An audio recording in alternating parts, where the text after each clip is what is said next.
ಎಲ್ರಿಗೂ ನಮಸ್ಕಾರ. ನನ್ನ ಹೆಸರು ರೂಪಾ ಅಂತ, ಉಂಡಳ್ಳಿ ಗ್ರಾಮ ಪಂಚಾಯಿತಿ ಗೃಹಿಣಿ. ಎಲ್ಲರಿಗೂ ಅಂತಾರಾಷ್ಟ್ರೀಯ ಮಹಿಳಾ ದಿನಾಚರಣೆಯ ಶುಭಾಶಯಗಳು.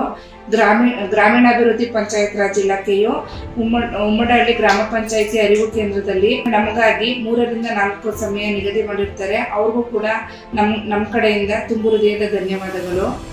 ಈ ಸಮಯದಲ್ಲಿ ಮಹಿಳೆಯರು ಅವ್ರಿಗೆ ಮೀಸಲಿರ್ತಕ್ಕಂಥ ಗೃಹಶೋಭಾ, ರೂಪತಾರ ಮತ್ತು ಕತೆ ಕಾದಂಬರಿಗಳನ್ನು ಓದ್ತಾ ಇದ್ದಾರೆ.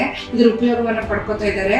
ಮತ್ತು ನಾವು ಕೂಡ ಚೆಸ್ಸು, ಕೇರಮು ಮತ್ತು ಕಂಪ್ಯೂಟರ್ ಉಪಯೋಗಗಳನ್ನು ಪಡ್ಕೋತಾ ಇದ್ದೀವಿ. ಮತ್ತು ಅರಿವು ಕೇಂದ್ರದಲ್ಲಿ ಅಂದರೆ ಗ್ರಂಥಾಲಯದಲ್ಲಿ ಪ್ರತಿ ತಿಂಗಳು ಶಿಕ್ಷಣ ಫೌಂಡೇಶನ್ ಕಡೆಯಿಂದ ಸ್ಮಾರ್ಟ್ಫೋನ್ ಬಳಕೆಯ ಉಪಯೋಗವನ್ನು ನೀಡ್ತಾ ಇದ್ದಾರೆ. ಅದ್ರ ಕಾರ್ಯಕ್ರಮವನ್ನು ನೀಡ್ತಾ ಇದ್ದಾರೆ. ಆ ಮಹಿಳೆಯರು ಕೂಡ ಪ್ರತಿ ತಿಂಗಳು ಅದರ ಉಪಯೋಗವನ್ನು ಪಡ್ಕೋತಾ ಇದ್ದಾರೆ. ಉಪಯೋಗವನ್ನು ಪಡ್ಕೊಂಡಿರ್ತಕ್ಕಂಥ ಮಹಿಳೆಯರಿಗೆ ಶಿಕ್ಷಣ ಫೌಂಡೇಶನ್ ಕಡೆಯಿಂದ ಸರ್ಟಿಫಿಕೇಟ್ ಕೂಡ ಕೊಟ್ಟಿದ್ದಾರೆ. ಇಷ್ಟೊಂದೆಲ್ಲ ಅವಕಾಶ ಕೊಟ್ಟಿರ್ತಕ್ಕಂಥ ಗ್ರಾಮೀಣಾಭಿವೃದ್ಧಿ ಪಂಚಾಯತ್ ಇಲಾಖೆಗೂ ಮತ್ತು ಗ್ರಾಮ ಪಂಚಾಯತಿ ಉಂಡಳ್ಳಿ ಗ್ರಂಥಾಲಯದವ್ರಿಗೂ ತುಂಬ ಹೃದಯದ ಧನ್ಯವಾದ ಹೇಳಕ್ಕೆ ಇಷ್ಟಪಡ್ತೀನಿ.